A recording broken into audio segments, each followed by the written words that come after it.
Good afternoon student. ನಾನು ಶಿವಕುಮಾರ್ ಸೂರ್ಯವಂಶಿ. ನಿಮಗೆ ಇವತ್ತಿನ ದಿವಸ ನಾನು ಕನ್ನಡ ಪಾಠವನ್ನು ಅಭ್ಯಾಸ ಮಾಡಲಿಕ್ಕೆ ಬಂದಿದ್ದೇನೆ. ಪ್ರಿಯ ವಿದ್ಯಾರ್ಥಿಗಳೇ, ನಮ್ಮ ಈ ಪ್ರೆಸೆಂಟ್ ಕ್ಲಾಸಿನಲ್ಲಿ ಕೊಡುವಂಥ ನಿಮಗೆ ಪಾಠಗಳು, ಈ ವಿಷಯಗಳು ತುಂಬ ಉಪಯುಕ್ತಕರವಾಗಿವೆ. ಮುಂದಿನ ನಿಮ್ಮ ಜೀವನ, ಮುಂದಿನ ನಿಮ್ಮ ಭವಿಷ್ಯಕ್ಕಾಗಿ, ಮುಂದಿನ ಶಿಕ್ಷಣಕ್ಕಾಗಿ ಈ ಪಾಠಗಳು ತುಂಬ ಮುಖ್ಯವಾಗಿವೆ ಅಂತ ಹೇಳಕ್ಕೆ ಇಷ್ಟಪಡ್ತೇನೆ.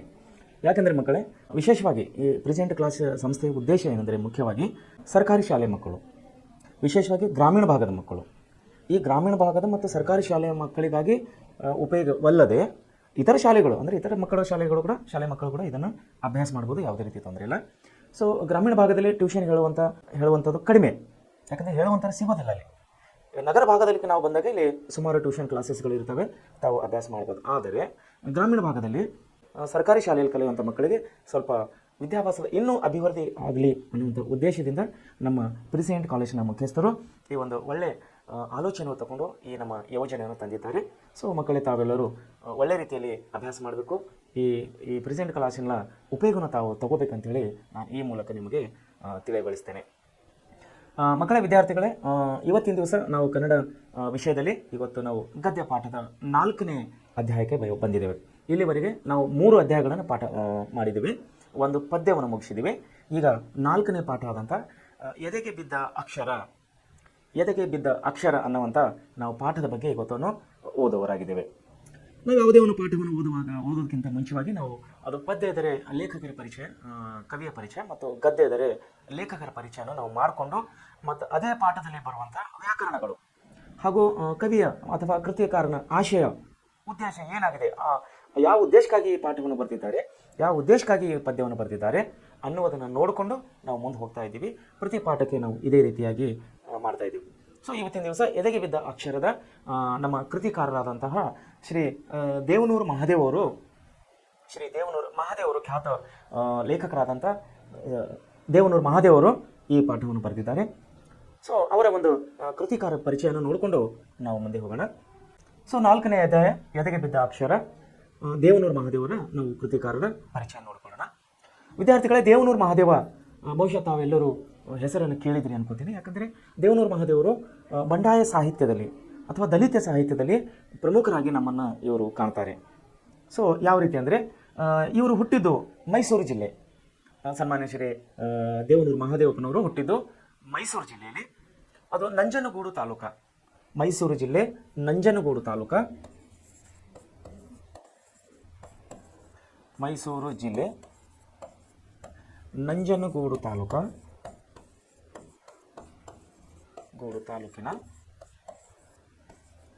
ದೇವನೂರು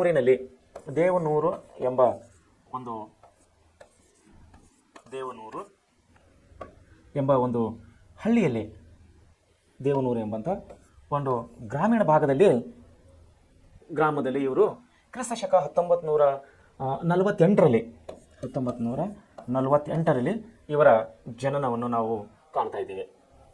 ಮೈಸೂರು ಜಿಲ್ಲೆಯ ನಂಜನಗೂಡು ತಾಲೂಕಿನ ದೇವನೂರಿನಲ್ಲಿ ಕ್ರಿಸ್ತಶಕ 1948ರಲ್ಲಿ ದೇವನೂರು ಮಹಾದೇವಪ್ಪನವರು ಜನಿಸ್ತಾರೆ. ಮೈಸೂರಿನ ಭಾರತೀಯ ಭಾಷಾ ಸಂಸ್ಥಾನದಲ್ಲಿ, ಮೈಸೂರಿನಲ್ಲಿ ಇರುವಂಥ ಭಾಷಾ ಸಂಸ್ಥಾನ ಇದು ನಮ್ಮ ದೇಶದಲ್ಲಿರುವಂಥ ಒಂದು ಪ್ರಮುಖ ಭಾಷಾ ಸಂಸ್ಥಾನವಾಗಿದೆ ಅಂತೇಳಿ ನಿಮಗೆ ಹೇಳೋಕ್ಕೆ ನಾನು ಇಷ್ಟಪಡ್ತೀನಿ. ಅದರಲ್ಲಿ ಅಧ್ಯಾಪಕರಾಗಿ ಸೇವೆ ಸಲ್ಲಿಸಿದ ಇವರು ಬಂಡಾಯ ಮತ್ತು ದಲಿತ ಸಾಹಿತ್ಯ, ನೋಡ್ರಿ, ಬಂಡಾಯ ಮತ್ತು ದಲಿತ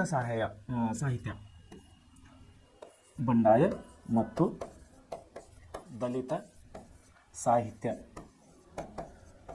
ಬಂಡಾಯ ಮತ್ತು ದಲಿತ ಸಾಹಿತ್ಯದಲ್ಲಿ ಇವರು ಪ್ರಮುಖರಾಗಿ ಇವರು ನಮ್ಮನ್ನು ಕಾಣ್ತಾರೆ. ಆಡು ಮಾತಿನ ಧ್ವನಿಶಕ್ತಿಯನ್ನು ನೋಡಿ, ಪುಸ್ತಕದಲ್ಲಿ ಬರುವಂಥ ಭಾಷೆ ನಮ್ಮ ಒಂದು ಶಾಸ್ತ್ರೀಯ ಭಾಷೆ ಆಗಿರುತ್ತದೆ ಅಥವಾ ನಮ್ಮ ರಾಜ್ಯ ಸರ್ಕಾರದ ನಿರೂಪಣೆ ಮಾಡಿದಂಥ ಒಂದು ಭಾಷೆ ಆಗಿರ್ತದೆ. ಆದರೆ ಇದೇ ಭಾಷೆಯೇ ನಾವು ಬೇರೆ ಬೇರೆ ಜಿಲ್ಲೆಗಳಿಗೆ ಹೋದ್ಮೇಲೆ, ಎಕ್ಸಾಂಪಲ್ಗೆ ನಾವು ಬಳ್ಳಾರಿಗೆ ಹೋದ್ಮೇಲೆ ನಮ್ಮ ಭಾಷೆಯ ಶೈಲಿಯನ್ನು ಚೇಂಜ್ ಆಗ್ತದೆ. ಹಾಸನಿಗೆ ಹೋದಿನಾಗೆ ನಮ್ಮ ಭಾಷೆಯ ಒಂದು ರೂಪವನ್ನು ಚೇಂಜ್ ಆಗ್ತದೆ. ಇದೇ ನಮ್ಮ ಬೆಳಗಾವಿಗೆ ಹೋದಾಗೆ ನಮ್ಮ ಭಾಷೆಯ ಒಂದು ರೂಪವನ್ನು ಚೇಂಜ್ ಆಗ್ತದೆ. ಅಂದರೆ ಆಡು ಭಾಷೆ, ನಾನು ಹೇಳೋ ಉದ್ದೇಶ ಏನಂದರೆ ಆಡು ಭಾಷೆ, ಸ್ಥಳೀಯವಾಗಿ ಆಡುವಂತಹ ಆಡು ಭಾಷೆ ಕನ್ನಡನೇ ಇರುತ್ತದೆ, ಕನ್ನಡ ಭಾಷೆನೇ ಇದೆ. ಆದರೆ ಬೇರೆ ಬೇರೆ ಜಿಲ್ಲೆಗಳಿಗೆ ಹೋದಾಗ ಬೇರೆ ಬೇರೆಯ ಶೈಲಿಗಳನ್ನು ನಾವು ಕಾಣ್ತೀವಿ. ಬೆಳಗಾವಿ ಹೋದಾಗೆ ಬೇರೆ ಶೈಲಿ, ಆಡು ಶೈಲಿ ಬೇರೆ ಕಾಣ್ತೀವಿ. ಬಳ್ಳಾರಿಗೆ ಹೋದಾಗೆ ನಾವು ಸ್ಥಳೀಯ ಆಡು ಭಾಷೆ ಶೈಲಿಯನ್ನು ಬೇರೆ ಕಾಣ್ತೀವಿ. ನಾವು ಹಾಸನ ಜಿಲ್ಲೆಗೆ ಹೋದಾಗ ಅಲ್ಲಿ ಆಡು ಭಾಷೆಯನ್ನು ನಾವು ಬೇರೆನೇ ಕಾಣ್ತೀವಿ. ಸೊ ಇಲ್ಲಿ ಮೈಸೂರಿನಲ್ಲಿ ಕೂಡ ನಾವು ಆಡು ಭಾಷೆ ತುಂಬ ಡಿಫ್ರೆಂಟಾಗಿ ಕಾಣ್ತೀವಿ. ಎಕ್ಸಾಂಪಲ್, ಮೈಸೂರಿನಾಗ ಹೋದರೆ ಕೆಲವೊಂದು ಅಕ್ಷರಗಳು, ಕೆಲವೊಂದು ಶಬ್ದಗಳು, ಭಾಷೆ ಶಬ್ದಗಳು ಬೀದರ್ನವರಿಗೆ ಗೊತ್ತಾಗೋದಿಲ್ಲ. ರಾಯಚೂರಿನ ಕೆಲವೊಂದು ಅಕ್ಷರ ಶಬ್ದಗಳನ್ನು ಹಾಸನದವರಿಗೆ ಗೊತ್ತಾಗೋದಿಲ್ಲ. ಈ ರೀತಿ ನಾವು ವಿವಿಧತೆಯಲ್ಲಿ ಏಕತೆಯನ್ನು ಕಾಣ್ತೀವಿ ಭಾಷೆಯ ವಿಷಯ. ಅದಕ್ಕಾಗಿ ನಮ್ಮ ಕನ್ನಡ ಭಾಷೆಯು ಅತಿ ಶ್ರೇಷ್ಠವಾದ ಭಾಷೆ ಅಂತೇಳಿ ನಾವು ಕರೆಯಲ್ಪಡ್ತೇವೆ. ಇಲ್ಲೇನಂತ ನೋಡಿ, ಆಡು ಮಾತಿನ ಧ್ವನಿಶಕ್ತಿಯನ್ನು, ಎದರ ಧ್ವನಿಶಕ್ತಿ? ಆಡು ಮಾತಿನ ಧ್ವನಿಶಕ್ತಿಯನ್ನು ಇವರು ಎತ್ತರಿಸಿದ ಶಬ್ದ ಶಿಲ್ಪಿ ಅಂತೇಳಿ ನಾವು ಇವರನ್ನು ಕರಿತೇವೆ. ಅಂದರೆ ಆಡು ಭಾಷೆಯಲ್ಲಿ ಶಬ್ದ ಶಿಲ್ಪಿಗಳು ಎತ್ತಿ ಹಿಡಿದಿದ್ದಾರೆ, ಆ ಭಾಷೆಯ ಒಂದು ಸೊಬಗನ್ನು ಎತ್ತಿ ಹಿಡಿದಿದ್ದಾರೆ ಅಂಥೇಳಿ ನಾವು ಹೇಳ್ಬೋದು. ದೇವನೂರು ಮಹಾದೇವಪ್ಪನವರು ವಿಶೇಷವಾಗಿ ಸುಮಾರು ಅವರು ಕೃತಿಗಳನ್ನು ರಚನೆ ಮಾಡಿದ್ದಾರೆ, ಕಾದಂಬರಿಕಾರಗಳನ್ನು ರಚನೆ ಮಾಡಿದ್ದಾರೆ. ಅದರಲ್ಲಿ ದ್ಯಾವನೂರು ಎಂಬಂಥ ಒಂದು ಏನಪ್ಪ ಅಂದರೆ ಕೃತಿಯಾಗಿದೆ, ಪ್ರಮುಖವಾದಂಥ ಕೃತಿ. ಒಡಲಾಳ, ಗಾಂಧಿ ಮತ್ತು ಮಾವೋ, ನಂಬಿಕೆಯ ನೆಂಟ. ನೋಡಿ, ನಂಬಿಕೆಯ ನೆಂಟ, ಇದು ಆಡು ಭಾಷೆ. ನಂಬಿಕೆಯ ನೆಂಟ, ನೋಡು ಮತ್ತು ಕೊಡು, ಎದೆಗೆ ಬಿದ್ದ ಅಕ್ಷರ. ಹೀಗೆ ಸಿರಿಯುತ್ತರ ಪ್ರಮುಖ ನಮ್ಮ ದೇವನೂರು ಮಹಾದೇವಪ್ಪನವರ ಕೃತಿಗಳಾಗಿದ್ದಾವೆ. ಇವರ ಕುಸುಮ ಬಾಲೆ ಕಾದಂಬರಿಗೆ, ಇವರು ಬರೆದಂಥ ಒಂದು ಕಾದಂಬರಿ ಒಂದು ದೊಡ್ಡ ಪ್ರಮಾಣದಲ್ಲಿ ಕಾದಂಬರಿ ಬರೆದ ಒಳ್ಳೆ ಪ್ರಮುಖವಾದಂಥ ಕಾದಂಬರಿ ಇದು. ಅದರ ಹೆಸರು ಕುಸುಮ ಬಾಲೆ. ಕಾದಂಬರಿಗೆ ಕೇಂದ್ರ ಸಾಹಿತ್ಯ ಅಕಾಡೆಮಿ ಪ್ರಶಸ್ತಿ ಕೂಡ ಇವರಿಗೆ ದೊರೆತಿದೆ. ಹಾಗೂ ಒಡಲಾಳ ಕೃತಿಗೆ ಭಾರತೀಯ ಭಾಷಾ ಪರಿಷತ್ನಲ್ಲಿ ಅಲ್ಲಿ ಕೂಡ ಇವರಿಗೆ ಪ್ರಶಸ್ತಿ ಸಿಕ್ಕಿದೆ. ಮತ್ತು ನಮ್ಮ ಕರ್ನಾಟಕ ರಾಜ್ಯ ಸರ್ಕಾರದಿಂದ ಪ್ರತಿ ವರ್ಷ ಕೊಡುವಂತಹ ರಾಜ್ಯೋತ್ಸವ ಪ್ರಶಸ್ತಿಯನ್ನು ಕೂಡ ಇವರಿಗೆ ಲಭಿಸಿವೆ. ಸೊ ಕೇಂದ್ರ ಸಾಹಿತ್ಯ ಅಕಾಡೆಮಿ ಪ್ರಶಸ್ತಿ ಸಿಕ್ಕಿದೆ, ಭಾಷಾ ಪರಿಷತ್ನ ಪ್ರಶಸ್ತಿ ಸಿಕ್ಕಿದೆ, ಮತ್ತು ಕರ್ನಾಟಕ ರಾಜ್ಯೋತ್ಸವ ಪ್ರಶಸ್ತಿ ಕೂಡ ನೀಡಿ ಸರ್ಕಾರ ಇವರನ್ನು ಸನ್ಮಾನಿಸಿದೆ ಅಂತ ಹೇಳಿ ನಾವು ಹೇಳಕ್ಕೆ ಇಷ್ಟಪಡ್ತೀನಿ. ಸೊ ಇಷ್ಟವರ ಸಂಕ್ಷಿಪ್ತ ಒಂದು ಜೀವನ ಪರಿಚಯ, ಅವರ ಕಾದಂಬರಿಯ ಅವರ ಸಾಧನೆಯ ಪರಿಚಯ ಅಂತೇಳಿ ನಾವಿಲ್ಲನ್ನು ಹೇಳ್ಬೋದು. ಸನ್ಮಾನಿಸಿರಿ ದೇವನೂರು ಮಹಾದೇವಪ್ಪನವರು. ಸೊ ದೇವನೂರು ಮಹಾದೇವಪ್ಪನವ್ರ ಬಗ್ಗೆ ಹೇಳಬೇಕಾದ್ರೆ ಅವರು ತುಂಬ ಸರಳ ಜೀವಿಗಳು, ಯಾವುದೇ ಆಡಂಬರ ಇಲ್ಲ, ಯಾವುದೇ ಒಂದು ಡಂಬಾಚಾರಣೆ ಇಲ್ಲ. ಅವ್ರ ಮುಖನೇ ನೋಡಿದ್ರೆ ತಾವು ನೋಡ್ಕೋಬೋದು, ಅವ್ರ ಮುಖ ನೋಡಿದ್ರೆ ಅವ್ರು ಎಷ್ಟು ಒಂದು ಸಾಧಾರಣವಾಗಿ ವ್ಯಕ್ತಿ ಕಾಣ್ತಾ ಇದ್ದಾರೆ ನಮ್ಮನ್ನು. ಯಾಕಂದರೆ ಮೈಸೂರು ಪ್ರಾಂತ ಇವತ್ತಿಗೆ ನಮಗೆ ನಮ್ಮ ದೇಶದಲ್ಲಿಯೇ ಒಂದು ಮುಂದುವರಿದಂಥ ಜಿಲ್ಲೆ ಅಂತ ಹೇಳಿ ನಾನು ಹೇಳಕ್ಕೆ ಇಷ್ಟಪಡ್ತೀನಿ. ಬಹುಶಃ ಲಾಸ್ಟ್ 2 years ಬ್ಯಾಕ್, ಅಂದರೆ 2 ವರ್ಷ ಕೆಳಗಡೆ ನಮ್ಮ ಮೋದಿಯವರು, ನಮ್ಮ ದೇಶದ ಪ್ರಧಾನಮಂತ್ರಿಯಾದ ಮೋದಿಯವರು ಸ್ವಚ್ಛ ಭಾರತ್ ಅಂತೇಳಿ ಒಂದು ಯೋಜನೆಯನ್ನು ಜಾರಿ ಮಾಡಿದ್ದಾರೆ. ಬಹುಶಃ ತಮಗೂ ಕೂಡ ಅದು ಗೊತ್ತಿದೆ. ಸೊ ಇಡೀ ದೇಶದಲ್ಲಿ ಸ್ವಚ್ಛ ನಗರ ಅಂಥೇಳಿ ಒಂದು ಸರ್ವೆ ಮಾಡಿದ್ದಾರೆ, ಸರ್ಕಾರದ ವತಿಯಿಂದ ಸರ್ವೆ ಮಾಡಿದಾಗ ನಮ್ಮ ಮೈಸೂರು ಜಿಲ್ಲೆಯು ಇಡೀ ದೇಶದಲ್ಲಿ ಸ್ವಚ್ಛ ನಗರ ಅಂಥೇಳಿ ಆಯ್ಕೆಯಾಗಿದೆ. ಸೊ ವಿದ್ಯಾರ್ಥಿಗಳು ತಾವು ನೆನಪಿನಲ್ಲಿಟ್ಕೋಬೇಕು ಈ ವಿಷಯ. ನಮ್ಮ ಮೈಸೂರು ನಗರವು ಇಡೀ ದೇಶದಲ್ಲಿ ಸ್ವಚ್ಛ ನಗರವಾಗಿ ಆಯ್ಕೆಯಾಗಿದೆ ಕಳೆದ 2 ವರ್ಷಗಳ ಕೆಳಗೆ. ಸೊ ಇಂಥ ಒಂದು ಸಾಂಸ್ಕೃತಿಕ ನಗರ ಮೈಸೂರನ್ನು ನಾವು ಸಾಂಸ್ಕೃತಿಕ ನಗರ ಅಂತ ಹೇಳಿ ಕರಿತೇವೆ. ಯಾಕಂದರೆ ಸಾಂಸ್ಕೃತಿಕ ಕ್ಷೇತ್ರಕ್ಕೆ ಅಲ್ಲಿ ಪ್ರೋತ್ಸಾಹಿಸಲ್ಪಟ್ಟಿದೆ ಆ ನಗರ ಯಾವುದು? ಮೈಸೂರು ನಗರ. ಯಾವಾಗಲಿಂದ ಮೈಸೂರು ರಾಜರ ಅರಸರು ಹಿಡ್ಕೊಂಡು ಕೂಡ ಎಷ್ಟು ಜನ ದಿವಾನರ ಆಳ್ವಿಕೆ ಮಾಡಿದ್ದಾರೆ, ಎಷ್ಟು ಜನ ನಮ್ಮ ಬ್ರಿಟಿಷ್ ಸರ್ಕಾರ ಏನು ಬಂದಿತ್ತು ಅವಾಗ, ಬ್ರಿಟಿಷ್ ಸರ್ಕಾರ ಆಡಳಿತದಲ್ಲಿ ಸರ್ ಇಸ್ಮಾಯಿಲ್ ಮಿರ್ಜಾ ಅವರು, ಸರ್ ವಿಶ್ವೇಶ್ವರಯ್ಯನವರು, ಹೀಗೆ ಸುಮಾರು ಜನರು ನಮ್ಮ ಮೈಸೂರು ರಾಜರ ಆಡಳಿತದಲ್ಲಿ ಕಲೆ ಮತ್ತು ಸಾಹಿತ್ಯಕ್ಕೆ ಅವರು ತುಂಬ ಪ್ರೋತ್ಸಾಹವನ್ನು ಕೊಡ್ತಾ ಇದ್ದರು. ಸೊ ಹಾಗಾಗಿ ನಾವು ಇವಾಗ ಕೂಡ ಮೈಸೂರಿಗೆ ಹೋದಾಗ, ತಾವುಗಳು ಒಂದು ವೇಳೆ ಮೈಸೂರಿಗೆ ಹೋದಾಗ ಅಲ್ಲಿ ಎಷ್ಟು ವಿಧ ಬಗೆಯ ನಾವು ಗುಡಿ ಗುಂಡಾರಗಳನ್ನು, ಕಲೆ ಸಾಹಿತ್ಯವನ್ನು, ಶಿಲ್ಪಕಲೆಗಳನ್ನು, ತುಂಬ ಡಿಫ್ರೆಂಟ್, ತುಂಬ ಸುಂದರವಾದಂಥ ನಾವು ಮೈಸೂರು ಅರಮನೆ ಜಗತ್ ವಿಖ್ಯಾತ ಅಂತೇಳಿ ಕರಿತೇವೆ ನಾವು. ಇವಾಗ ಕೂಡ ಮೈಸೂರಿನಲ್ಲಿ ಮೈಸೂರು ದಸರಾ ಆಚರಣೆ ಅಂತೇಳಿ ಆಚರಣೆ ಮಾಡ್ತೇವೆ ಸರ್ಕಾರದ ವತಿಯಿಂದ. ಪ್ರತಿ ವರ್ಷ ಬರುವಂಥ ದಸರಾ ಹಬ್ಬದಲ್ಲಿ ತಾವು ನೋಡ್ಬೋದು, ಜಗತ್ ಪ್ರಸಿದ್ಧಿ ಪಡೆದಿದೆ ಅದು. ಯಾವುದು? ಮೈಸೂರು ದಸರಾ ನಾಡ ಹಬ್ಬ ಅಂತೇಳಿ ಕರಿತೀವಿ. ನಮ್ಮ ಸರ್ಕಾರ ವತಿಯಿಂದ ಆ ಹಬ್ಬವನ್ನು ನಾಡ ಹಬ್ಬ ಅಂತೇಳಿ ಘೋಷಣೆ ಮಾಡಲಾಗಿದೆ, ಡಿಕ್ಲೇರ್ ಮಾಡಲಾಗಿದೆ. ಎಲ್ಲ ಪ್ರಜೆಗಳಿಗೆ ದಸರಾ ಹಬ್ಬ ನಮ್ಮ ನಾಡ ಹಬ್ಬ ಅಂತೇಳಿ. ಸೊ ಅಂಥ ಒಂದು ನಾಡ ಹಬ್ಬ ನಡೆಯುವ ಅಂಥ ಒಂದು ಮೈಸೂರು ರಾಜರ ಆಡಳಿತದಲ್ಲಿ ಕಲೆ ಮತ್ತು ಸಾಹಿತ್ಯಕ್ಕೆ ಪ್ರೋತ್ಸಾಹವನ್ನು ನೀಡಿದ ಮೈಸೂರು ನಗರದಲ್ಲಿ ನಮ್ಮ ಸನ್ಮಾನಿಸಿದ ದೇವನೂರು ಮಹಾದೇವಪ್ಪನವರು ಜನ್ಮ ತಾಳಿದ್ದಾರೆ. ಸೊ ಸ್ವಾಭಾವಿಕವಾಗಿ ಅಲ್ಲಿನ ಶ್ರೀಮಂತಿಕೆ, ಅಲ್ಲಿನ ಸಾಂಸ್ಕೃತಿಕ ಶ್ರೀಮಂತಿಕೆಯನ್ನು ಇವ್ರ ಮೇಲೆ ಕೂಡ ಪರಿಣಾಮ ಬೀರಿದೆ ಅಂತೇಳಿ ನಾವು ಹೇಳ್ಬೋದು. ಸೊ ಹೀಗಾಗಿ ಅವರಿಗೆ ಸುಮಾರು ಬಹುಮಾನಗಳು ನೀಡಿ ಸರ್ಕಾರದಿಂದ ಅವರಿಗೆ ಸನ್ಮಾನಿಸಲಾಗಿದೆ. ಸೊ ಪಾಠದ ಆಶಯ ಅಂದರೆ ಇಲ್ಲಿ ಕವಿ ಆಶಯ ಏನಾಗಿದೆ, ಅವರ ಆಶಯ ಏನಾಗಿದೆ, ಯಾಕೆ ಅವರು ಈ ಪಾಠವನ್ನು ಬರೆದಿದ್ದಾರೆ? ಯಾವುದು? ಎದೆಗೆ ಬಿದ್ದ ಅಕ್ಷರ. ಯಾಕೆ ಈ ಪಾಠವನ್ನು ಅವರು ಬರೆದಿದ್ದಾರೆ? ಅವ್ರ ಮನಸ್ಸಿನಲ್ಲಿ ಯಾಕೆ ಬಂತು ಈ ಪಾಠ ಬರಿಬೇಕಂತೇಳಿ. ಸೊ ಅದ್ರ ಬಗ್ಗೆ ನಾವು ನೋಡೋಣ. ವಚನಕಾರರ ನಡೆ ನುಡಿಗಳ ಸಮನ್ವಯ. ನೋಡಿರಿ, ಸಮನ್ವಯ ಈಕ್ವಲ್ ಅಂತ ಹೇಳಿ ಕರಿತೀವಿ ನಾವು. ಸಮ ಜೋಡಿ ಸಮನ್ವಯ ಅಂದರೆ ಎರಡು ಸಮವಾದವು ಅಂಥೇಳಿ ಅದರ ಅರ್ಥವಾಗುತ್ತದೆ. ವಚನಕಾರನ ನಡೆ ನುಡಿ ಎರಡೂ ಸಮ ಆಗಿರ್ಬೇಕು. ಏನು ಸಮ ಆಗಿರ್ಬೇಕು ಇಲ್ಲಿ? ನಡೆ ಮತ್ತು ನುಡಿ, ಅವರು ನಡೆಯುವ ದಾರಿ, ಮಾತಾಡುವ ನುಡಿ ಎರಡೂ ಸಮ ಆಗಿರ್ಬೇಕಲ್ಲ. ಅಂದರೆ ಒಂದಕ್ಕೊಂದು ಅವು ಹೊಂದಾಣಿಕೆ ಆಗಬೇಕು. ಮಾತಾಡೋದು ಒಂದು, ನಡೆಯೋದು ಒಂದು ಆಗಬಾರ್ದು. ಅದಕ್ಕೆ ಸಮನ್ವಯತೆ ಅನ್ನೋದಿಲ್ಲ. ಯಾವ ಆಡ್ತಾರೋ, ಆಡಿದಂಗೆ ಯಾರು ನಡೀತಾರೋ ಅದಕ್ಕೆ ನಾವು ಸಮನ್ವಯತೆ ಅಂತೇಳಿ ಕರಿತೇವೆ. ಸೊ ಏನಂತಾರೆ? ನಡೆ ನುಡಿಗಳ ಸಮನ್ವಯವೇ ಅರಿವು. ಅರಿವಿನ ಬಗ್ಗೆ ನಾವು ಮಾತಾಡಬೇಕಂದ್ರೆ ಮತ್ತೆ 1 ತಾಸು ಸಮಯ ಬೇಕಾದಕ್ಕೆ ಅರಿವು ಬಗ್ಗೆ. ಯಾಕಂದರೆ ಅರಿವೇ ಗುರು ಅಂತ ಹೇಳ್ತಾರೆ. ಅರಿವು ಅಂದರೆ ನಮ್ಮ ಜ್ಞಾನ ಅಂತ ಹೇಳಿ ನಾವು ಹೇಳ್ಬೋದು. ಭಾಳ ಜನ ಹಳ್ಳಿ ಭಾಷೆಯಲ್ಲಿ ಬೈತಾರೆ, ನೋಡ್ತಾರೆ, ನಿನಗೆ ಅರಿವು ಐತಲ್ಲಪ್ಪ ಅಂತ ಕೇಳ್ತಾರೆ. ಅಂದ್ರೆ ಏನು? ನಿನಗೆ ಬುದ್ಧಿ ಆಯ್ತಿಲ್ಲೋ ಅಂತ ಅರ್ಥ ಅದು. ನೋಡಿರಿ ಮುಂದೆ ಏನಂತಾರೆ? ನಡೆ ನುಡಿಗಳ ಸಮನ್ವಯವೇ ಅರಿವು, ಬುದ್ಧಿ. ಅಂದ್ರೆ ನಾವು ನುಡಿಯೋದೊಂದು ಅಂದರೆ ಅಲ್ಲಿ ಸಮನ್ವಯತೆ ಇಲ್ಲ, ಅಲ್ಲಿ ಅರಿವು ಇಲ್ಲ ಅಂತ ಅರ್ಥ. ಅರಿವು ಇಲ್ಲದಾಗೆ ಮನುಷ್ಯ ಆಡೋದೊಂದು, ನಡೆಯೋದೊಂದು ಮಾಡ್ತಾನೆ. ಯಾವಾಗ ಅರಿವು ಇರ್ತದೆ, ಅವನಿಗೆ ಒಳ್ಳೆಯದಾದ ತಿಳುವಳಿಕೆ ಆದಂಥ ಬುದ್ಧಿ ಇರ್ತದೆ, ಅವನು ಆಡೋದು ಅದೇ ಆಗ್ತದೆ, ನಡ್ಕೊಳ್ಳೋದು ಕೂಡ ಅದೇ ಆಗ್ತದೆ. ಅದೇ ಇಲ್ಲಿ ನಮ್ಗೆ ಕೃತಿಕಾರರು ಸನ್ಮಾನ್ಯ ಶ್ರೀ ದೇವನೂರು ಮಹಾದೇವಪ್ಪನವರು ಹೇಳ್ತಾ ಇದ್ದಾರೆ. ಅಂತರಂಗದ ಹೊಂದಾಣಿಕೆಯಿಂದ, ಅಂತರಂಗ ಇದು ಬಾಹ್ಯರಂಗ, ನಾವು ಮಾತಾಡ್ತಾ ಇರೋದು ಬಾಹ್ಯರಂಗ. ಅಂತರಂಗ ಅಂದರೆ ನಮ್ಮ ಆತ್ಮದಲ್ಲಿ ಇರುವಂಥ ಒಂದು ರಂಗ. ನಮ್ಮ ಆತ್ಮದಲ್ಲಿ ಇರುವಂಥ ಶರೀರದ ಒಳಗಡೆ ಆತ್ಮ ಎಲ್ಲಿರ್ತೀರಿ? ಶರೀರದ ಒಳಗಡೆ. ಹೊರಗಿರ್ತದೆ, ಕಾಣುತ್ತೇನೆ ಯಾರಿಗ್ರೆ? ಪೆನ್ ಕಾಣ್ತದ? ನೋ, ಅದು ಎಲ್ಲಿರ್ತದೆ? ಆತ್ಮದ ಒಳಗಡೆ, ನಮ್ಮ ಎದೆಯ ಒಳಗಡೆ. ನಮ್ಮ ಶರೀರದಲ್ಲಿ ಇರುವಂಥದ್ದು ಆತ್ಮರಂಗ ಅಂತೇಳಿ ಕರಿತೇವೆ. ಅಂತರಂಗ ಅಂತೇಳಿ ಕರಿತೇವೆ. ಅದಕ್ಕೆ ಇನ್ನೊಂದು ಹೆಸರು ಅಂತರಂಗ, ಅಂದರೆ ಆತ್ಮರಂಗದಲ್ಲಿ ಇರುವಂಥದ್ದು ಅಂತ ಅರ್ಥ. ಅಂತರಂಗದಲ್ಲಿ ಹೊಂದಾಣಿಕೆಯಿಂದ ಮಾತ್ರ, ಅಂದರೆ ಆತ್ಮದಲ್ಲಿ ಹೊಂದಾಣಿಕೆಯಿಂದ ಮಾತ್ರ ಸಮಾನತೆ ಸಾಮರಸ್ಯ ಸಾಧ್ಯ. ನೋಡಿರಿ, ನಮ್ಮ ಮನುಷ್ಯನಾಗ ಕೆಟ್ಟ ಭಾವನೆ ಇಟ್ಕೊಂಡ್ರೆ ನಾವು ಯಾರ ಜೊತೆ ಸಮಾನತೆ ಸಾಮರಸ್ಯ ಬಳಸ್ಕೊಳ್ಳೋಕ್ಕೆ ಸಾಧ್ಯ ಆಗೋದಿಲ್ಲ. ನಮ್ಮ ಆತ್ಮದಲ್ಲಿ ಒಂದು ವೇಳೆ ಸ್ವಚ್ಛ ಸಮಾನತೆ ಇದ್ದರೆ, ನಮ್ಮ ಆತ್ಮದಲ್ಲಿ ಹೊಂದಾಣಿಕೆ ಇದ್ದಾಗ ಮಾತ್ರ ನಾವು ಸಮಾನತೆ ಮತ್ತು ಸಾಮರಸ್ಯವನ್ನು ಕಾಣಬಹುದು. ಅದಕ್ಕಾಗಿ ಹೋರಾಡಿದ ಮಹನೀಯರ ದಾರಿಗಳಲ್ಲಿ, ಎದಕ್ಕಾಗಿ? ಸಮಾನತೆ ಮತ್ತು ಸಾಮರಸ್ಯದ ಸಾಧ್ಯಕ್ಕಾಗಿ ಹೋರಾಡಿದ ಅನೇಕ ಮಹನೀಯರ ದಾರಿಯಲ್ಲಿ ಜಾಗತೀಕರಣವನ್ನು ರೂಪಿಸಬೇಕಾಗಿದೆ. ಜಾಗತೀಕರಣ ಅಂದರೆ ಜಗತ್ತು, ಇಡೀ ಜಗತ್ತನ್ನೇ ಜಾಗತೀಕರಣ ಆಗಿದೆ. ಎಕ್ಸಾಂಪಲ್, ವ್ಯಾಪಾರದ ಜಾಗತೀಕರಣ ಅಂತ ನಾವು ಕರಿತೀವಿ. ಈಗ ಟ್ರೇಡ್ ಅಂತ ಕರಿತೀವಿ ನಾವು, ಇಂಟರ್ನ್ಯಾಷನಲ್ ಟ್ರೇಡ್. ನಾವು ಜಾಗತೀಕರಣಕ್ಕೆ ನಮ್ಮ ದೇಶದ ಪ್ರಧಾನಮಂತ್ರಿ ಅವರಾದಂಥ ಸನ್ಮಾನ್ಯ ಶ್ರೀ ಮನಮೋಹನ್ ಸಿಂಗ್ ಅವರು ಕಳೆದ 10 ವರ್ಷ, 10 ಅಂದರೆ ಈಗ ಮೋದಿಯವರು ಇರಲಿಕ್ಕಿಂತ ಮುಂಚೆ 10 ವರ್ಷ ಅವರೇನು ಅಧಿಕಾರ ನಡೆಸಿದರು. ಆ ಸಮಯದಲ್ಲಿ ಅಮೆರಿಕ ದೇಶದವರೊಂದಿಗೆ ಏನಂದರೆ ಜಾಗತೀಕರಣಕ್ಕಾಗಿ ನಮ್ಮ ದೇಶದ ಪರವಾಗಿ ಅವರು ಸಹಿ ಹಾಕಿದರು. ಅಂದರೆ ನಮ್ಮ ದೇಶದ ವಸ್ತುಗಳನ್ನೆಲ್ಲವೂ ಬೇರೆ ದೇಶದಲ್ಲಿ ಸೇಲ್ ಮಾಡುವುದು ಅಥವಾ ಮಾರಾಟ ಮಾಡುವುದು, ಮತ್ತು ಬೇರೆ ವಿದೇಶದಿಂದ ಬರುವ ಎಲ್ಲ ವಸ್ತುಗಳನ್ನು ನಮ್ಮ ದೇಶದಲ್ಲಿ ನಾವು ಕೂಡ ಮಾರಾಟ ಮಾಡುವುದು. ಇದಕ್ಕೆ ಜಾಗತೀಕರಣ ಅಂತೇಳಿ. ಜಗತ್ತಿನಲ್ಲಿ ಯಾವುದೇ ಒಂದು ಪ್ರದೇಶದಲ್ಲಿ ಉತ್ಪತ್ತಿ ಆದಂಥ ಒಂದು ವಸ್ತುವನ್ನು ಜಗತ್ತಿನ ಬೇರೆ ಯಾವುದೇ ದೇಶದಲ್ಲಿ ಹೋಗಿ ಮಾರಾಟ ಮಾಡೋದಕ್ಕೆ ನಾವು ಜಾಗತೀಕರಣ ಅಂತ ಕರಿತೀವಿ.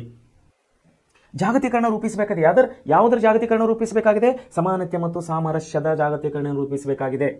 ಯಾಕಂದರೆ ಈ ಸಮಾನತೆ ಸಾಮರಸ್ಯಕ್ಕಾಗಿ ನಮ್ಮ ಅನೇಕ ಮಹನೀಯರು ಹೋರಾಡಿದ್ದಾರೆ. ಅವರೊಂದು ನಮ್ಮನ್ನು ದಾರಿ ಹಾಕಿಕೊಟ್ಟಿದ್ದಾರೆ. ನೋಡಪ್ಪ, ಈ ರೀತಿ ಹೋರಾಟ ಮಾಡಿರಿ, ಎದುರು ಸಲುವಾಗಿ ಮಾಡಿರಿ, ಸಮಾನತೆಗಾಗಿ ಮಾಡಿರಿ, ಸಾಮರಸ್ಯಕ್ಕಾಗಿ ಮಾಡಿರಿ, ಪ್ರೀತಿ ಅನ್ಯೋನ್ಯತೆಗಾಗಿ ಮಾಡಿರಿ, ಅಭಿವೃದ್ಧಿಗಾಗಿ ಮಾಡಿರಿ ಅಂಥೇಳಿ ಅವರು ನಮಗೆ ಅನೇಕ ಮಹನೀಯರು ಹೋರಾಟ ಮಾಡಿದ್ದಾರೆ. ಸೊ ಅವರ ಒಂದು ದಾರಿ ನಾವು ರೂಪಿಸಬೇಕಾಗಿದೆ. ಮುಂದೆ ಕಾರುಣ್ಯ. ನೋಡ್ರಿ, ಕಾರುಣ್ಯ ಅಂದರೆ ಕರುಣೆ, ಸಮತೆ, ಸಮಾನತೆ, ಪ್ರಜ್ಞೆ ಅಂದರೆ ಅರಿವು. ಮತ್ತೆ ಇಲ್ಲಿ ನಾವು ಬುದ್ಧಿಗೆ ಬರಬೇಕಾಗ್ತದೆ. ಪ್ರಜ್ಞೆ ಇಲ್ವಾ ಅಂತಾರೆ ಕೆಲವೊಬ್ಬರು. ಹಂಗೆ ಹೋಗ್ತಾನಪ್ಪ, ನಿನ್ನ ಕಣ್ಣಿಗೆ ಕಾಣೋದಿಲ್ವಾ, ನಿಂಗೆ ಪ್ರಜ್ಞೆ ಇಲ್ವಾ, ಅದ್ಯಾಕೆ ಬಿದ್ದಿ ಅಂದರೆ ಪ್ರಜ್ಞೆ ತಪ್ಪಿ, ಬುದ್ಧಿ ತಪ್ಪಿ ಕೆಲವಷ್ಟು ನಡೀತಾನೆ ಕೆಳಗೆ ರೋಡಿ ಮೇಲೆ ಬೀಳ್ತಿರ್ತಾರೆ. ತಾವು ರೋಡಿನಲ್ಲಿ ರಸ್ತೆ ಮೇಲೆ ತಾವು ಗಮನ ಕೊಡಬೇಕು.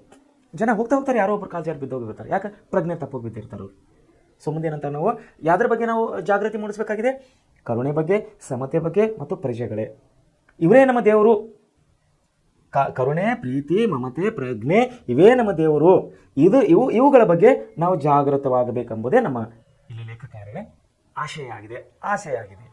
ಈ ಪಾಠದ ಆಶಯ ಆಗಿದೆ, ಹಾಗೂ ನಮ್ಮ ಕೃತಿಕಾರರ ಆಶಯ ಕೂಡ ಅದೇ ಆಗಿದೆ. ನೋಡ್ರಿ, ದೇವನೂರು ಮಹಾದೇವಪ್ಪ ವಿರಚಿತ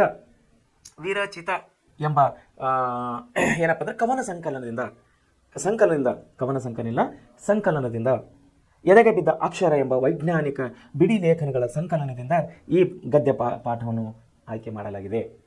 ಸೊ ಇಲ್ಲಿ ಪಾಠದ ಉದ್ದೇಶ ಏನಾಗಿದೆ ಅಂದರೆ ನಡೆ ನುಡಿಗಳ ಬಗ್ಗೆ ಸಮನ್ವಯ ಇರಬೇಕು, ಸಮಾನತೆ ಸಾಮರಸ್ಯಕ್ಕಾಗಿ ಮಹನೀಯರು ಹೇಳಿಕೊಟ್ಟಂತಹ ದಾರಿಯಲ್ಲಿ ನಾವು ನಡಿಬೇಕು ಮತ್ತು ಕರುಣೆ ಸಮಾನತೆ ಪ್ರಜ್ಞೆಗಳು ಇವು 3 ವಿಷಯಗಳ ಬಗ್ಗೆ ನಾವು ಜಾಗೃತಿಯನ್ನು ಮೂಡಿಸಬೇಕು. ಜಗತ್ತಿನಾದ್ಯಂತ ಅಂದರೆ ಜಾಗತೀಕರಣನಾದ್ಯಂತ ಈ 3 ವಿಷಯಗಳ ಬಗ್ಗೆ ನಮಗೆ ಇಲ್ಲಿ ಕೃತಿಕಾರರು ಎದೆಗೆ ಬಿದ್ದ ಅಕ್ಷರ ಎಂಬಂತಹ ಪಾಠವನ್ನು ಬರೆದು ನಮ್ಮ ಮುಂದೆ ತಂದು ಇಟ್ಟಿದ್ದಾರೆ. ಮುಂದೆ ನೋಡೋಣ ಪದಗಳ ಅರ್ಥ. ವಿದ್ಯಾರ್ಥಿಗಳು ನಾನು ಮುಂಚೆ ಹೇಳಿದ ಹಾಗೆ ಪ್ರತಿಯೊಂದು ಪಾಠದಲ್ಲಿ ಬರುವಂಥ ಕಠಿಣ ಪದಗಳು ನಾವು ಅಭ್ಯಾಸ ಮಾಡಿ ಮುಂದೆ ಹೋಗೋದರಿಂದ ನಮಗೆ ಆ ಪಾಠವು ಒಳ್ಳೆಯ ರೀತಿಯಲ್ಲಿ ಆ ಪಾಠದ ಸಾರಾಂಶವನ್ನು ನಮಗೆ ಒಳ್ಳೆಯ ರೀತಿಯಲ್ಲಿ ಸರಳವಾಗಿ ತಿಳ್ಕೊಳ್ಳೋಕ್ಕೆ ಅನುಕೂಲವಾಗುತ್ತದೆ. ಸೊ ಈ ಪಾಠದಲ್ಲಿ ಬರುವಂಥ ಅಂದರೆ ಎದೆಗೆ ಬಿದ್ದ ಅಕ್ಷರದ ಪಾಠದಲ್ಲಿ ಬರುವಂಥ ನಾವು ಕಠಿಣ ಪದಗಳನ್ನು ನಾವು ನೋಡಿಕೊಂಡು ಅಂದರೆ ಓದಿಕೊಂಡು ಮುಂದೆ ಹೋಗೋಣ. ಸೊ ಆತ್ಮೀಯ ವಿದ್ಯಾರ್ಥಿಗಳೇ, ಇಲ್ಲೇನೆಂದರೆ ಕೆಲವೊಂದು ಕಠಿಣ ಪದಗಳು ಅಂದರೆ ಇದು ಮೈಸೂರು ಭಾಷೆ ಆಗಿರುವುದರಿಂದ ಹಾಗೂ ಇದರಲ್ಲಿ ಕೆಲವೊಂದು ಹಳೆಯ ಕನ್ನಡ ಶಬ್ದಗಳನ್ನು ಬಳಸಿರುವುದರಿಂದ ನಮಗೆ ಕೆಲವೊಂದು ಶಬ್ದಗಳು ಕಠಿಣ ಶಬ್ದಗಳಿಂದ ಕೂಡಿವೆ.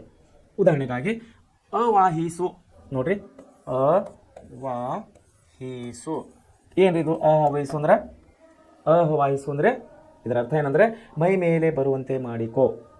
ಇದನ್ನು ನಾವು ಆಡು ಭಾಷೆಯಲ್ಲಿ ಹೇಳಬೇಕಾದರೆ ಮೈ ಮೇಲೆ ಬರುವಂತೆ ಮಾಡಿಕೋ ಅಂತ ಇದರ ಅರ್ಥವಾಗುತ್ತದೆ. ಏನಾದರೂ ಅವಾಹಿಸು ಅಂತ ಅರ್ಥ. ಎರಡನೇದಾಗಿ ಗುಡಿ ಮನೆ ನೋಡ್ರಿ, ಗುಡಿ ಮನೆ ಅಂದರೆ ಇದರ ಅರ್ಥ ಚಿಕ್ಕ ದೇವಸ್ಥಾನ. ಆಮೇಲೆ ಕ್ಷೋಭೆ ಅಂದರೆ ತಳಮಳ.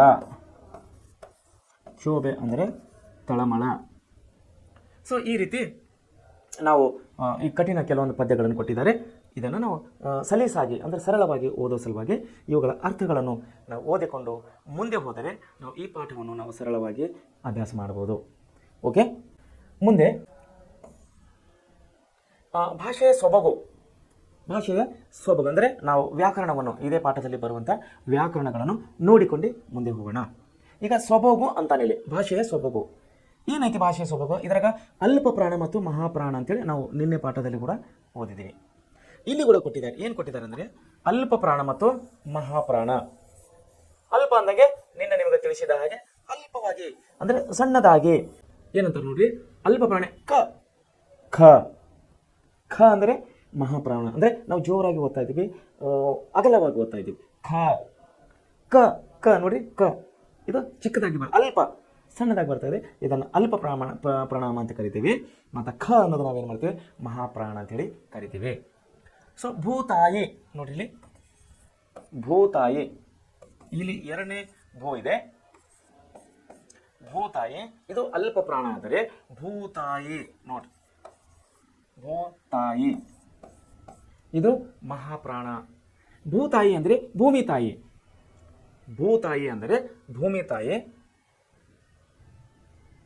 ಇನ್ನೊಂದು ಬಗೆ ಭೂತಾಯಿ ಅನ್ನುವಂಥ ಒಂದು ಮೀನು ಕೂಡ ಇದೆ. ಒಂದು ಮೀನಿನ ತಳಿ ಕೂಡ ಭೂತಾಯಿ ಅಂತೇಳಿ ಒಂದು ಮೀನು ಇದೆ. ಅದಕ್ಕೂ ಕೂಡ ನಾವು ಮೀನಿನ ಹೆಸರು ಭೂತಾಯಿ. ಅದೇ ಭೂತಾಯಿ ಅಂದರೆ ಇನ್ನೊಂದು ಅದಕ್ಕೆ ಅರ್ಥ ಏನಾಗುತ್ತೆ ಅಂದರೆ ಭೂಮಿ ತಾಯಿ. ಇನ್ನೊಂದಾಗಿ ನೋಡ್ರಿ, ಆಧರಿಸಿ ಇದನ್ನೇ ನಾವು ಆಧರಿಸಿ ಎರಡನೇ ಧ. ಸೊ ಇದು ಮಹಾಪ್ರಾಣ ಆಗ್ತಾ ಇದೆ. ಆ ಕೂಡ ಮಹಾಪ್ರಾಣ ಇದೆ. ಮುಂದೆ ಆಧರಿಸಿ ಅಂದರೆ ಅಲ್ಪ ಪ್ರಾಣ ಬರ್ತಾ ಇದೆ. ಇದು ಏನಾಗ್ತದೆ ಅಂದರೆ ಆಧರಿಸಿ ಅಂದರೆ ಆಧಾರ ಮಾಡಿ ಕೊಡುವಂದಂಗೆ. ಆಧರಿಸಿ ಅಲ್ಲಿ ಮಹಾಪ್ರಾಣ ಬರ್ತಾ ಇದೆಯಲ್ಲ, ಇದನ್ನು ಧ ಅಂದಮೇಲೆ ಇದನ್ನು ಏನಂತ ಬರ್ತಾ ಇದೆ ಅಂದರೆ ಆಧಾರ ಮಾಡಿಕೊಡ್ರಿ ಅಂದಂಗೆ. ಅದೇ ರೀತಿ ಆಧರಿಸಿ ಒಂದನೇ ದ ಅಂದರೆ ಅಲ್ಪ ಪ್ರಾಣ, ಇದನ್ನು ಗೌರವಿಸಿ ಅಂಥೇಳಿ. ಆಧರಿಸಿ ಅಂದರೆ ಗೌರವಿಸಿ. ಸೊ ಇಲ್ಲಿ ಅಲ್ಪ ಪ್ರಾಣ ಮತ್ತು ಮಹಾಪ್ರಾಣದ ಬಗ್ಗೆ ಇಲ್ಲಿ ನಮಗೆ ದೇವನೂರು ಮಹಾದೇವನವರು ಈ ಪಾಠದಲ್ಲಿ ಕೆಲವೊಂದು ಶಬ್ದಗಳನ್ನು ಇಲ್ಲಿ ಕೊಟ್ಟಿದ್ದಾರೆ. ಮುಂದೆ ನೋಡಿ, ಚಿನ್ನ, ಛಿ ಚಿನ್ನ. ಆಮೇಲೆ ಇನ್ನೊಂದೇನೆಂದರೆ ಚಿನ್ನ. ನೋಡ್ರಿ ಎಷ್ಟು ವಿಭಿನ್ನವಾದ ನಾವು ಶಬ್ದಗಳನ್ನು ಕಾಣ್ತೀವಿ. ಚಿನ್ನ ಎಂದರೆ ತುಂಡಾದ ಅಥವಾ ಕತ್ತರಿಸಿದ. ಬೈಟು ಒಂದರಲ್ಲಿ ಎರಡು ಭಾಗ, ತುಂಡು ಅಂತ ಕರಿತೀವಿ ಅದಕ್ಕೆ. ಅದಕ್ಕೆ ನಾವು ಚಿನ್ನ ಅಂತೇಳಿ ಕರಿತೀವಿ. ಚಿನ್ನ ಅಂದರೆ ಬಂಗಾರ, ಸುವರ್ಣ. ಸೊ ಬೆಲೆ ಬಾಳುವ ವಸ್ತು ಅಂಥೇಳಿ, ಹಳದಿ ವಸ್ತು ಅಂಥೇಳಿ ನಾವು ಅದನ್ನು ಕರಿತೀವಿ. ಚಿನ್ನ ಎಂದರೆ ಸುವರ್ಣ, ಬೆಲೆ ಬಾಳುವ ಹಳದಿ ಲೋಹ. ಚಿನ್ನ ಎಂದರೆ ತುಂಡಾದ ಅಥವಾ ಕತ್ತರಿಸಿದ ಅಥವಾ ಭಗ್ನಗೊಂಡಿದ. ಭಗ್ನ ಅಂದರೆ ಆಕಾರ ಇದ್ದದ್ದು ವಿಕಾರ ಆಗಿಬಿಡ್ತದೆ. ಈಗ ನೋಡ್ರಿ, ಪೆನ್ ಇದೆ, ಚೆನ್ನಾಗಿದೆ, ಒಂದು ಆಕಾರ ಇದೆ, ಇದಕ್ಕೆ ಬೈಟು ಮಾಡಿಬಿಡ್ರಿ, ತುಂಡು ಮಾಡಿಬಿಡ್ರಿ, ಏನಾಗ್ತದೆ, ಭಗ್ನಗೊಳಿಸಲಾಗಿದೆ ಅಂದ್ರೆ ಅದ್ರ ಆಕಾರ ಅನ್ನೋದು ಹೋಗಿಬಿಡ್ತದೆ. ಸೊ ಅದನ್ನು ಚಿನ್ನ ಅಂತೇಳಿ ಕರಿತೀವಿ ನಾವು. ರೈತನಿಗೆ ಭೂತಾಯಿಯೇ ದೇವರು. ನೋಡ್ರಿ, ರೈತನಿಗೆ ಭೂತಾಯಿಯೇ ದೇವರು. ಬೇಸ್ತನು ಹಿಡಿದ ಮೀನುಗಳಲ್ಲಿ ಭೂತಾಯಿಯದೇ ದೊಡ್ಡ ಪಾಲು. ಬೇಸ್ತ ಅಂದರೆ ಮೀನು ಹಿಡಿಯೋರಿಗೆ ಅಂತಾರೆ. ಮೀನು ಹಿಡಿಯೋರಿಗೆ ಬೇಸ್ತರ ಅಂತ ಹೇಳಿ ಕರಿತೀವಿ ನಾವು. ಸಮುದ್ರದಲ್ಲಿ ಹಡಗಿನಲ್ಲಿ ಮೀನು ಹಿಡಿತಾರಲ್ಲ, ಅವ್ರಿಗೆ ಬೇಸ್ತರ ಅಂತ ಹೇಳಿ ಕರಿತೇವೆ. ಅವರು ಹಿಡಿದ ಮೀನುಗಳಲ್ಲಿ ಭೂತಾಯಿಯದೇ ದೊಡ್ಡ ಪಾಲು. ಆಮೇಲೆ ರಾಮಾಯಣ ಮಹಾಕಾವ್ಯವನ್ನು ಆಧರಿಸಿ ಹಲವು ನಾಟಕಗಳು ಬಂದವು. ಬಹುಶಃ ತಾವು ಚಿಕ್ಕವರು ಇದ್ದೀರಿ ಅನ್ಕೋತೀನಿ ನಾನು. ಈ ರಾಮಾಯಣ ಮಹಾಭಾರತ ವಿಷಯದಲ್ಲಿ ಬಹುಶಃ ಎಷ್ಟು ಜನ ಇದು ರಾಮಾಯಣ ಮಹಾಭಾರತ ಓದಿದ್ರಿ ಗೊತ್ತಿಲ್ಲ. ಓದಿದರೆ ಚೆನ್ನಾಗಾಯಿತು, ಓದಿಲ್ಲ ಅಂದರೆ ಇನ್ನೂ ಸಮಯ ಮೀರಿಲ್ಲ. ತಾವು ಮನೆಯಲ್ಲಿ ರಾಮಾಯಣ ಮಹಾಭಾರತವನ್ನು ಓದಬೇಕು, ತುಂಬ ಜ್ಞಾನವನ್ನು ಬರ್ತದೆ ಅದರಿಂದ. ಈಗ ನಾವು ದಕ್ಷಿಣ ಕನ್ನಡ ಅಂದರೆ ಕೆಳಗಡೆ ನಾವು ಹೋದಾಗ, ಎಕ್ಸಾಂಪಲ್ಗೆ ಹಾವೇರಿ, ದಾವಣಗೆರೆ ಹಿಡ್ಕೊಂಡು ದಾವಣಗೆರೆ, ದುರ್ಗ, ತುಮಕೂರು, ಹಾಸನ, ಅರಸೀಕೆರೆ ಆ ಕಡೆ ಹೋದ್ಮೇಲೆ ನಾಟಕ ಡ್ರಾಮಾ ಕಂಪನಿಗಳು ಇವಾಗ ಕೂಡ ಇದೆ, ಅದಾವ. ನಮ್ಮ ಉತ್ತರ ಕರ್ನಾಟಕಕ್ಕೆ ಬಂದರೆ ಎಕ್ಸಾಂಪಲ್ಗೆ ಗುಲ್ಬರ್ಗ, ರಾಯಚೂರು, ಬಳ್ಳಾರಿ, ಬೀದರ್ ಈ ಕಡೆ ಹೋದರೆ ನಾಟಕ ಕಂಪನಿಗಳು ಮಾಯವಾಗಿವೆ. ಇಲ್ಲ, ಈ ಕಡೆ ನೋಡೋಕೆ ಕಾಣ್ತಾ ಇಲ್ಲ. ಅಲ್ಲಿ ಇಲ್ಲಿ ಸಣ್ಣದು ಒಂದೋ ಎರಡೋ ಇರುತ್ತೆ. ಅಲ್ಲಿ ಏನಂತಾರೆ ಅಂದರೆ, ಈ ನಾಟಕ ಯಾಕೆ ಈ ನಾಟಕ ನಾನು ಹೆಸರು ತೆಗೆದೇನೆ ಅಂದರೆ, ರಾಮಾಯಣ ಮತ್ತು ಮಹಾಭಾರತದ ಮೇಲೆ ಹಲವು ನಾಟಕ ಕಂಪನಿಗಳು ಹಲವು ಸನ್ನಿವೇಶಗಳನ್ನು ಒಳಗೊಂಡು, ಎಕ್ಸಾಂಪಲ್ ದ್ರೌಪದಿಯ ಚೀರಹರಣ ಅಂತೇಳಿ ನಾವು ಕರಿತೀವಿ. ಅಂದರೆ ದ್ರೌಪದಿಯ ಸೀರೆಯನ್ನು ತೆಗೆಯೋದು, ಇದು ಯಾವ ಸನ್ನಿವೇಶದಲ್ಲಿ ಬರ್ತದೆ? ಮಹಾಭಾರತದಲ್ಲಿ ಬರ್ತದೆ ಈ ಸನ್ನಿವೇಶ. ಈ ಸನ್ನಿವೇಶದಲ್ಲಿ ನಾಟಕಕಾರರು ಹಲವು ಕಡೆ ಹಲವು ಬಗೆಯ ನಾಟಕಗಳನ್ನು ರೂಪಿಸಿದ್ದಾರೆ ದ್ರೌಪದಿಯ ಸೀರೆಯನ್ನು ತೆಗೆಯೋದ ಬಗ್ಗೆ.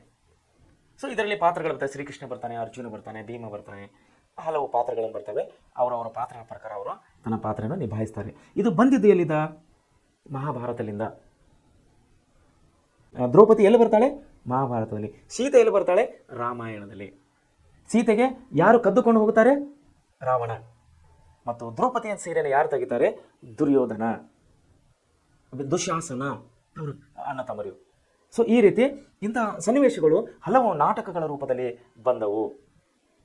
ಅತಿಥಿಗಳನ್ನು ಆಧರಿಸಿ ಉಪಚರಿಸುವುದು ನಮ್ಮ ಸಂಸ್ಕೃತಿ. ಅತಿಥಿಗಳನ್ನು, ಗೆಸ್ಟ್ ಅಂದರೆ ಮನೆಗೆ ಬಂದಂಥ ಗೆಸ್ಟ್ಗಳನ್ನು ಆಧರಿಸಿ ಅಂದರೆ ಅವರಿಗೆ ಗೌರವ ಕೊಡುವುದು. ಅವರಿಗೆ ಗೌರವ ಕೊಡೋದರಿಂದ ಅವರನ್ನು ಉಪಚಾರ ಮಾಡುವುದರಿಂದ ಇದು ನಮ್ಮ ಸಂಸ್ಕೃತಿ.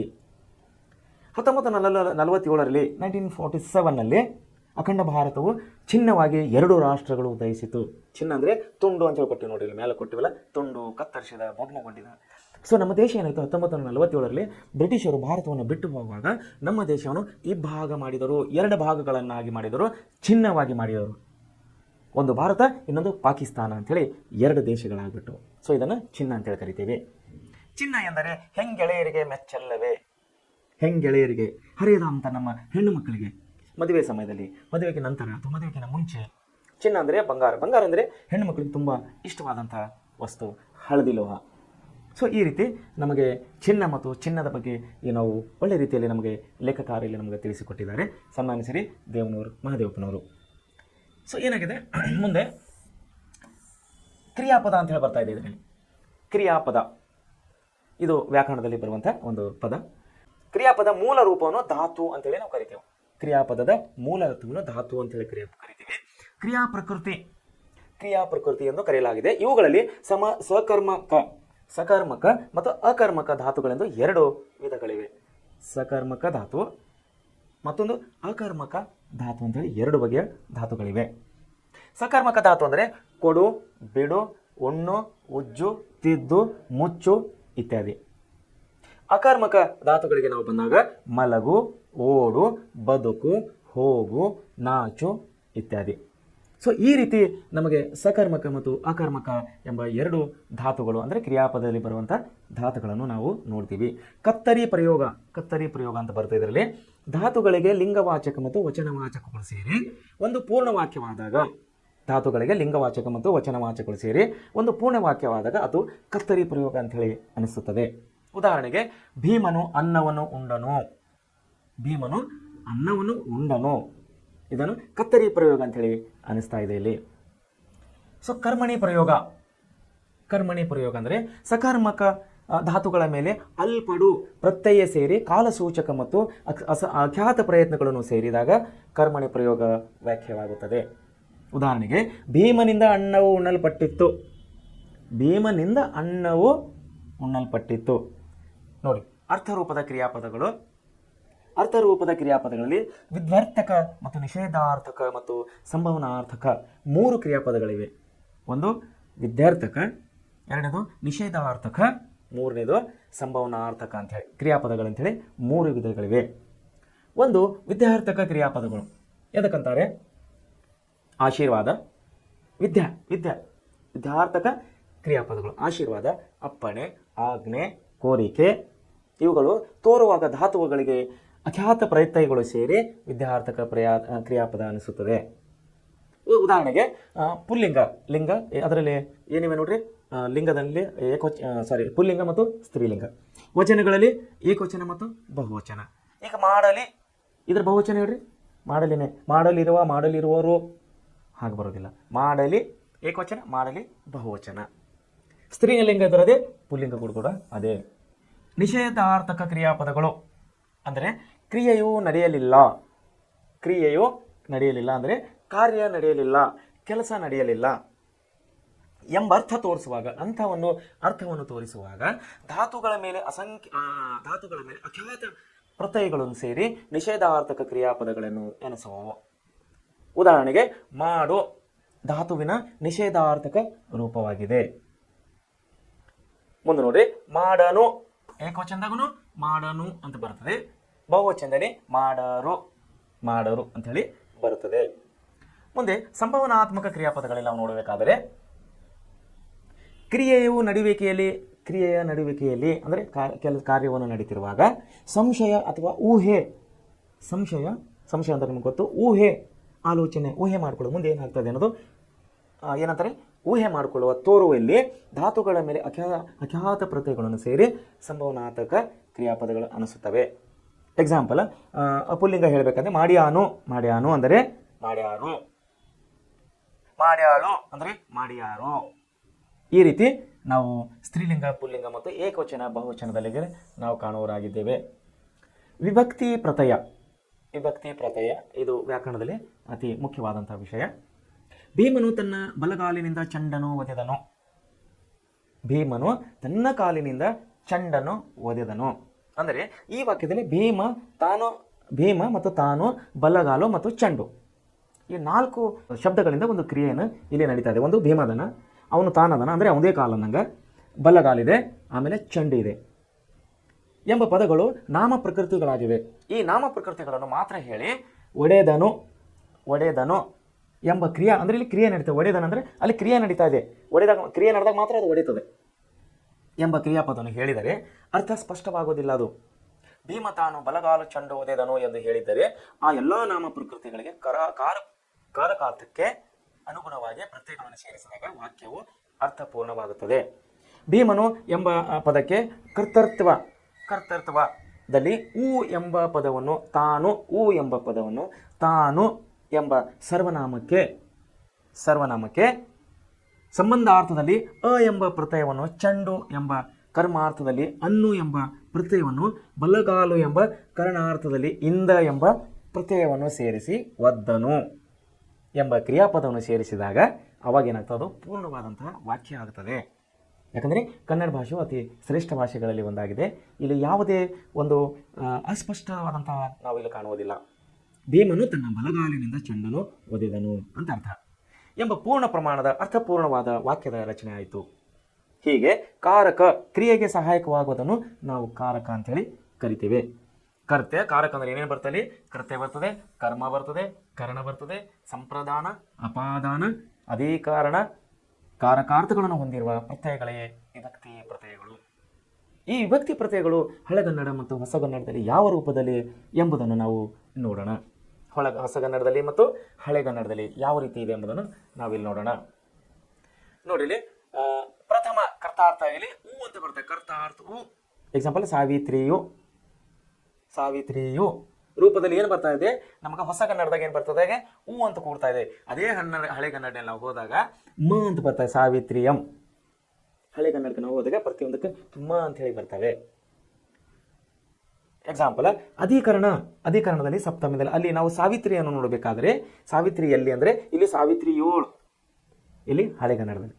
ಸಾವಿತ್ರಿಯಲ್ಲಿ ಹೊಸ ಕನ್ನಡ ನೋಡಿದ್ರೆ ನಾವು ರೂಪ ನೋಡಿದರೆ ಹಳೆ ಕನ್ನಡದಲ್ಲಿ ಸಾವಿತ್ರಿಯೋಳು ಅನ್ನುವಂಥ ಶಬ್ದವನ್ನು ನಾವಿಲ್ಲಿ ಕಾಣೋರಾಗಿದ್ದೇವೆ.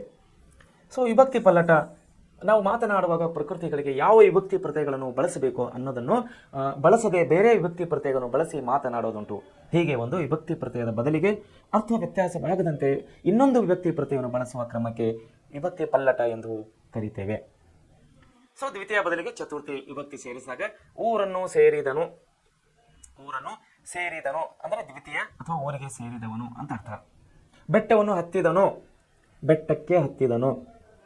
ಅದೇ ರೀತಿ ನಾವು ಪಂಚಮಿ ಬದಲಿಗೆ ಬಂದಾಗ ತೃತೀಯ ವಿಭಕ್ತಿ ಸೇರಿದಾಗ ಏನಾಗ್ತದೆ, ಮರದ ದಿಶೆಯಿಂದ ಹಣ್ಣು ಬಿತ್ತು, ಮರದಿಂದ ಹಣ್ಣು ಬಿತ್ತು. ಕೌರವನ ದಿಶೆಯಿಂದ ಕೌರವನಿಂದ ಕೇಡಾಯಿತು.